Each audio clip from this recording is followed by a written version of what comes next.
గొర్రెలు కాసుకునేటటువంటి వాడు ఒక మహారాజు యొక్క కుమార్తెకి పతి అయ్యాడు.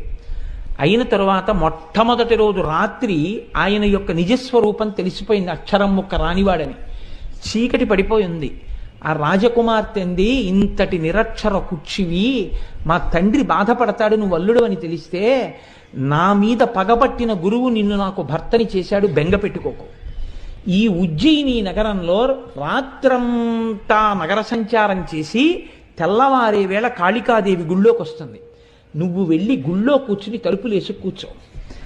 తెల్లవారుతుండగా అమ్మవారు వచ్చేస్తుంది, లోపలికి వెళ్ళిపోవాలి. ఇప్పటికీ వారణాసిలో వారాహి ఎలా తిరుగుతుందో అలా తిరుగుతుంది కాళికాదేవి.